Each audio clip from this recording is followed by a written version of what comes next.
Suivez les séances de prière avec l'évangéliste Dr Mieza Nyamké du ministère international Arche de l'Alliance dans sa salle de prière de guérison et de délivrance 6A à Blogamé-Lomé dans le prolongement de la rue de l'Ocam au premier étage de l'immeuble de l'ancienne pharmacie Deogracias.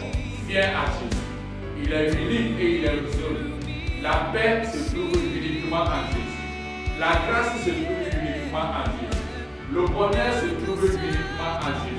En dehors de Jésus, il n'y a pas la stabilité, il n'y a pas la sécurité, il n'y a pas la paix. Il est le point central. Ces séances de prière se déroulent les dimanches de 16h à 18h, les mercredis de midi à 16h, les jeudis de 16h à 18h et les lundis assistez à la prière de guérison de 18h à 20h. Pour vos différents requêtes de prière, de guérison et de délivrance, retrouvez-nous sur WhatsApp ou en ligne directe sur le 00228 96 80 21 85 ou sur le site web www.drmiezan.org. Les confrontations des Israélites et les Cananéens. Lorsque Dieu a appelé Abraham, il a appelé de sa terre natale en lui dit de venir à la terre qu'il lui a promis, qui est Canaan. Et Abraham, lorsqu'il était arrivé dans cette terre, Canaan, on appelle ça Mésopotamie, Abraham était un berger. Quand nous lisons Genèse chapitre 13, verset 7, il nous fait comprendre qu'Abraham était berger. Et son neveu, Lot aussi était berger. Et les deux habitaient à Canaan. Et les animaux se frottaient. Donc, ce qui a permis la séparation. Abraham était un berger. Ce qui fait que son fils Isaac aussi était un berger. On voit dans Genèse chapitre 26, verset 30, qui nous fait comprendre durant la crise, il y avait ces bergers et les bergers de Guéra, les Philistins, qui disputaient de l'eau parce que le temps était difficile à ce temps. On voit aussi Jacob, qui était aussi un berger, lorsque même il était chez son oncle Laban, il était un berger. Le berger. C'est ce que Dieu les avait appelés, il avait en main. Mais un temps donné, la situation était changée. Lorsque le peuple, en quittant l'Égypte, appelait les autres, et qui sont venus à Canaan, la terre où Dieu les a donnés. Et il les avait dit à Deutéronome, c'est de chasser le peuple et que le peuple n'ait pas pu chasser. Les Cananéens étaient des paysans. C'est des gens des récoltes. C'est des gens qui sèment, ils font des travaux de terre. C'est la terre qui faisait. Donc, lorsque le peuple d'Israël était arrivé, où ils cohabitaient ensemble, ils ont pu adopter cette nouvelle culture, travailler au sol, comme les Cananéens aussi faisaient. Mais bien avant ça, Genèse 26, verset 13, nous fait comprendre que avant bien même qu'ils aient un exode, Isaac sémait la terre et il recueillait dans l'année là au centuple. Donc, des bergers adoptaient notre culture qui est travail à la terre, le sol. C'est très important, j'aimerais que nous comprenions. est que notre environnement nous façonne d'une manière positive ou négative. Quoi que nous faisons, notre environnement et la cohabitation nous façonnent. Mais ce qui est important est que nous ne devons pas perdre le repère que Dieu a donné pour nous. Mais c'est pourquoi j'ai dit que c'est très important pour toi et moi de connaître cette histoire ou cet récit ou cet acte biblique pour permettre que toi et moi, on voit à ne pas faire de fausses routes. Isaac semait la terre. À un moment donné,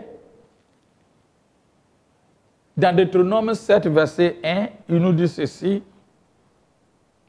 Dieu a averti le peuple en disant par Moïse, lorsque tu auras fait rentrer dans le pays, donc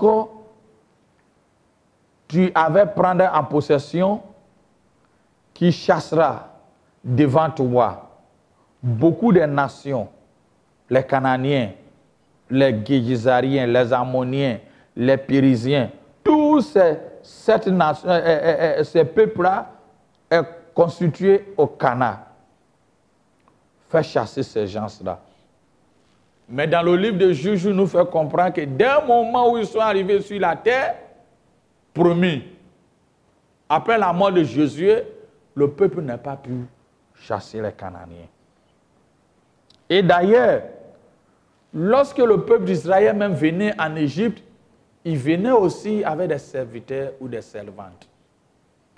Mais à la terre promise où Dieu les a donnés, dans Juge 1, ils n'ont pas pu chasser ce peuple-là. Donc, ils se sont cohabités ensemble. Et en cohabitant ensemble, il y a eu intermariage. Donc, le premier pas est de chasser le peuple, ils n'ont pas pu faire. Mais ils ont cohabité ensemble et adopté la coutume du travail au sol. Alors qu'au début, ils étaient que des bergers.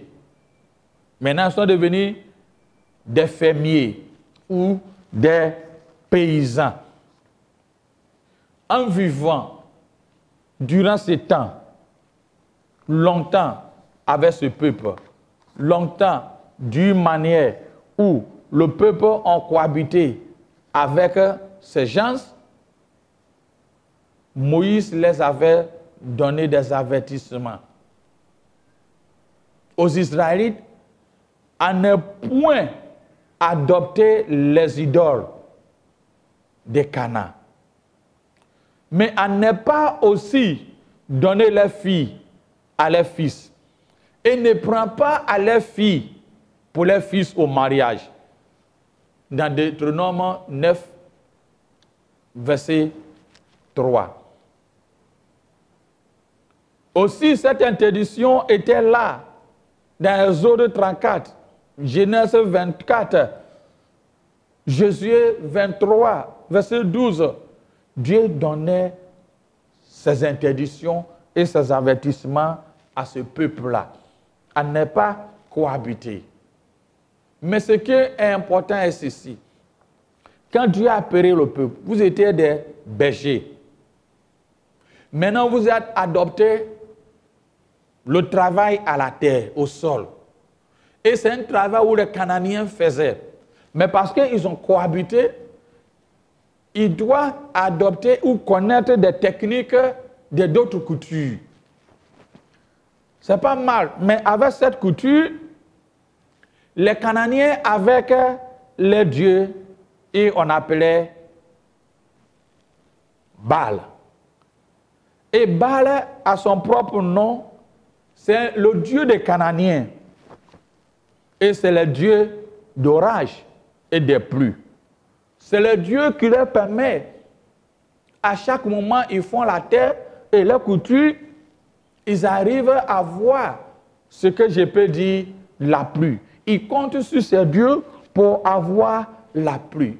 Donc, ils vivaient ensemble. À tout moment, les Cananéens, ils appellent leur Dieu. Quel Dieu? Baal. Qui est un nom sémitique, on dit El. Quand un Cananéen attend El et El, il refait ça à son Dieu Baal. C'est comment nous on dit Dieu. Si un féticheur est là, il refait ça à son fétiche. Nous référons ça à notre Créateur. Donc, ce qui fait que les Israélites pratiquent maintenant le travail au sol. Les Cananéens aussi font le travail du sol. Ce qu'on les a dit, il n'y a pas mariage entre les Cananéens et les Israélites. Ils n'ont pas écouté. Il y a eu le mélange. Parce qu'ils travaillent à la sol. Ils vivent ensemble. Donc l'environnement et la communication changent. Donc ce qui fait que quand il y a la pluie, les Cananéens disent que c'est elle qui les a donnés. Le Dieu tout-puissant. Le Dieu qui fait venir la pluie, l'orage, qui a permis que le sol est mouillé pour les permettre à voir. Et les Israélites disent non. Le Dieu qui donne la pluie et qui fait les récoltes, ce n'est pas votre Dieu. Dans un moment, il y a eu des discussions entre elles. Elle est pour les Cananéens, Baal. Elle pour les Israélites, le Dieu le Créateur. Alors, ils se sont arrivés à adopter certains ajustements. C'est pourquoi quand tu attends elle, il met elle Shaddai pour différencier ce que les Cananéens appellent le Dieu tout-puissant. Elle est Lion, Dieu très haut. Elle est Olam, Dieu d'éternité. Elle est Jibor, Dieu tout-puissant. Donc, tu ne vois pas maintenant les Israélites à son temps dire elle sans ajouter une autre adjectif qualification pour permettre à faire la différence. Parce que le peuple à son temps, les Cananéens avec les Israélites ont commencé à chamailler et avoir cette rivalité. Elle. Donc, non seulement de la culture des bergers, ils ont pris la culture travail au sol, il y a eu mélange, changement de mariage entre les uns et les autres.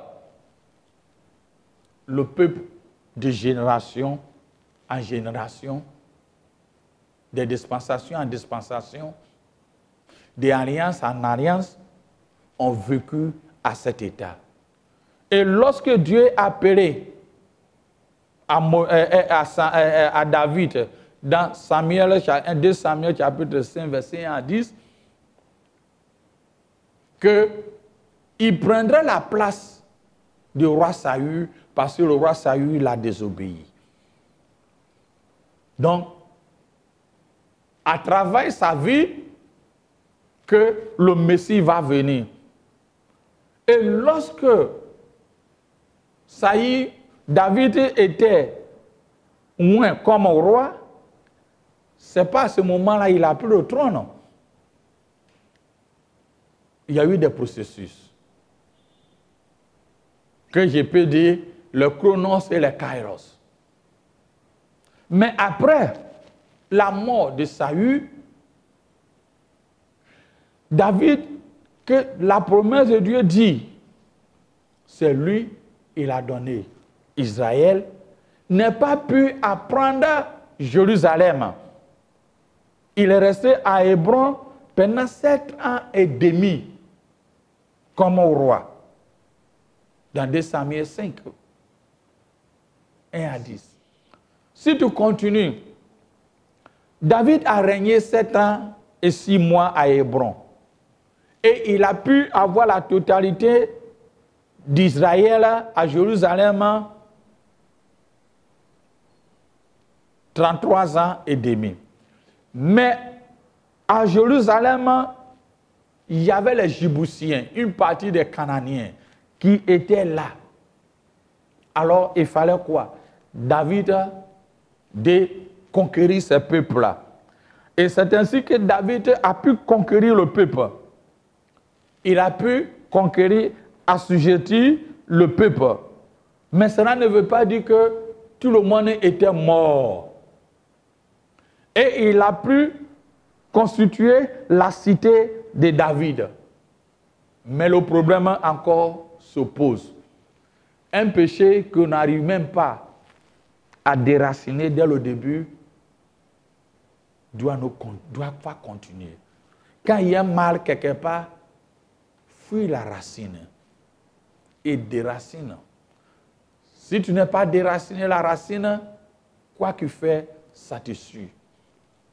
Voilà, Moïse a dit au peuple, durant l'exode, d'être un homme. Jésus aussi a dit, chasser les Cananéens, faisait. Durant des générations en génération, le peuple a cohabité avec eux. Ils ont appris leur culture d'agriculture. Ils ont pu faire fusion, mariage les Cananéens, les Jébusiens et puis les Israélites. Maintenant, quand David a pris la totalité de Jérusalem et que le Juda et Israël se sont réunis, il y a un problème encore qui se pose, qui est Baal. Au moment où les Israélites adorent El Shaddai, Dieu le Créateur, et ils adorent Baal, le Dieu qui leur donne la pluie. Baal, le Dieu qui leur donne la pluie. Au moment où les Israélites sont en train de revendiquer qu'il n'y a qu'un seul Dieu, le haut rang des héros, c'est que nous devons l'adorer. El Shaddai, El Eliom, et il dit El, c'est pour les Baals. Donc quand il y a la pluie, quand il y a récolte, c'est comme il y a des dieux qui vivent en son temps. David a cherché à fusionner les deux peuples pour qu'ils adorent uniquement le créateur de tout univers, El Shaddai. Mais les Cananéens n'ont pas accepté parce qu'ils se disent, avant que vous veniez d'Égypte, nous avons notre Dieu que nous adorons, qui est Baal, Dieu de fertilité, qui nous donne la pluie. Et vous venez nous dire, c'est pas ça que nous devons adorer. C'était un cauchemar. David a tout fait, mais il n'a pas pu réunir le peuple en matière d'adoration. Ces leçons, nous devons apprendre. Parce que les dieux, les Baals, c'est vraiment un problème. Adorer les Baals avec ses prophètes, c'est vraiment un problème pour David. Parce que non seulement il y a l'adoration de Baal, mais avec les prédictions de la venue, les prédictions de la venue qui font avec des morts, les nécromancies, qui font avec des bois, qui font avec, à l'aide des baguettes, qui font avec les purs sur cette. Ils avaient tellement de choses que c'est difficile. Quand on voit Radomassie, comme Ézéchiel 31, verset, Ézéchiel 21, verset 21 nous parle. Radomassie, les Cananéens ont des bois comme des cannes qui leur permet à faire la consultation. Le Cananéen peut te regarder et te consulter par ton cœur ou le poumon ou ton visage, qui est hépatoscopie. Le Cananéen peut te regarder en disant, je rentre chez toi, le monde invisible, et dialoguer avec tes parents. La nécromancie que Moïse avait interdit le peuple à le faire, le pouvoir de consulter les morts. Il y avait aussi l'hydromancie, qui est toutes sortes de prédictions sans de l'eau, avec de l'eau. Il prend l'eau, d'autres font des puits, d'autres font des fontaines, d'autres prennent l'huile et ils mélangent. Mais c'est quoi ça? Ces choses n'existaient pas avec le Créateur El Shaddai que Dieu des Israélites. Mais c'est ces pratiques des Cananéens là. Les puits, les fontaines, l'eau, pour prédire à toutes ces choses, l'huile à mélanger ensemble, et regarder et consulter par les mots des baguettes, des bois, des talismans, des chaînes, des pierres précieuses et toutes ces choses-là. Alors, c'était à comprendre pour le peuple d'Israël. À tout moment, les Cananéens revendiquaient le Dieu qui est fort. Donc, dans les mêmes désobéissances du peuple, au temps de Salomon, où la nation était divisée en deux, le Juda au sud et Israël au nord. Les Cananéens continuaient à revendiquer le Dieu qui est fort, c'est le Dieu qui donne la fertilité, c'est le Dieu qui donne à manger. C'est ce qui a coûté cher, a permis Élie, dans nous voyons 1 Roi chapitre 18, verset 1 à 46, permet Élie a dit non à Jézabel, non à Achab, pour leur faire comprendre que nous avons qu'un seul Dieu, le Créateur de tout l'univers, El Elyon, El Shaddai. Nous avons qu'un seul Dieu, le Créateur. C'est lui seul. Alors, si vous pensez que votre Dieu est fort, réunissez-vous.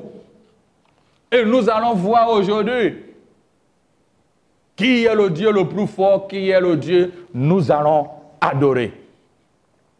Nous connaissons tous l'histoire de ce qui était arrivé au prophète des Baals et que Dieu a pris l'ascendance. Dieu a pris l'ascendant. Alors, mes bien-aimés, Israël a eu trop de problèmes avec les Cananéens. Ils n'ont pas pu mettre la distinction. Ils n'ont pas pu chasser le peuple. Ils ont cohabité ensemble. Ils ont pris leur culture ensemble. Finalement, c'est Baal qui leur posait des problèmes. Nous, en Jésus-Christ, Hébreux 8, verset 1 à 6 nous fait comprendre. Christ a obtenu un ministère d'autant supérieur qu'il est immédiataire d'une alliance plus excellente qui a établi sur des meilleures promesses. Dans Matthieu 9, verset 16 à 17, dit ceci. Personne ne met une pièce de drap neuf à un vieil habit, car elle comporterait une partie de l'habit et la déchirure serait pure. On ne met point plus du vin nouveau dans des vieilles outres. Autrement, les outres rompent et le vin se rempart. et les autres sont perdus. Mais on met le vin nouveau dans des outres neufs et le vin et les outres se conservent. Pourquoi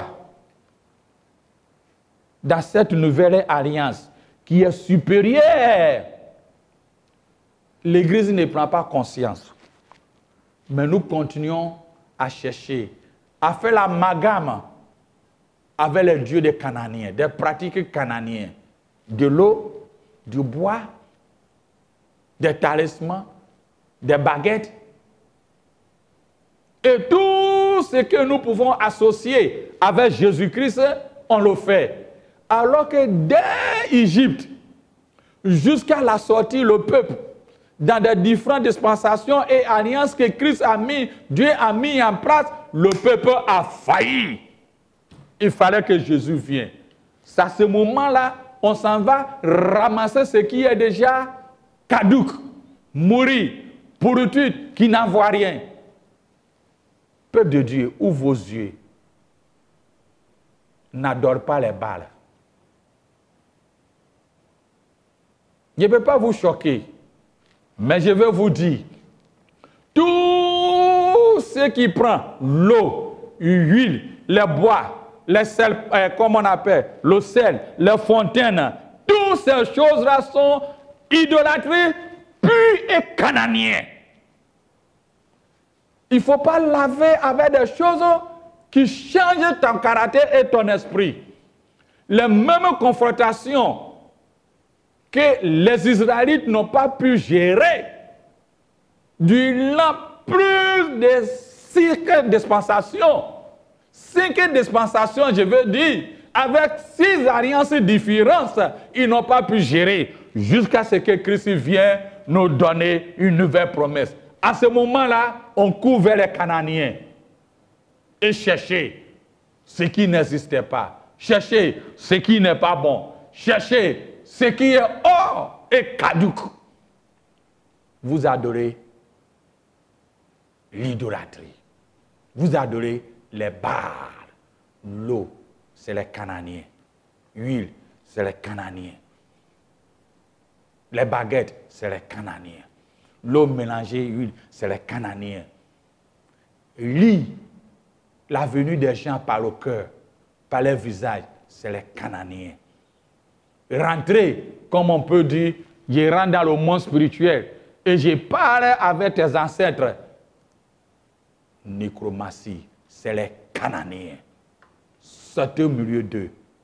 Sortez au milieu d'eux des cultes cananéens et reviens à une alliance meilleure, plus excellente que Jésus a établie pour toi et moi.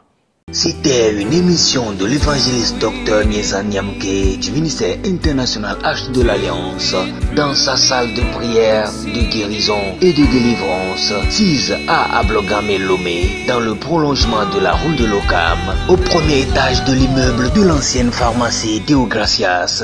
Ce que nous gardons à la maison ne sauve pas. Les statues ou les statues ne sauvent pas. Les sacrifices à gauche à droite ne sauvent pas. Le sang humain pour faire des sacrifices ne sauve pas. Celui qui sauve est celui qui, lui seul, a donné son sang pour l'humanité. Alors, tu veux la paix, c'est en Jésus. Tu veux le bonheur, c'est en Jésus. Tu veux la providence, c'est en Jésus. Tu veux la sécurité, c'est en Jésus. En Jésus, en Jésus, en Jésus. Ces séances de prière se déroulent les dimanches de 16h à 18h, les mercredis de midi à 16h, les jeudis de 16h à 18h et les lundis, assistez à la prière de guérison de 18h à 20h. Pour vos différents requêtes de prière, de guérison et de délivrance, retrouvez-nous sur WhatsApp ou en ligne directe sur le 00228 96 80 21 85 ou sur le site web www.drmiezan.org.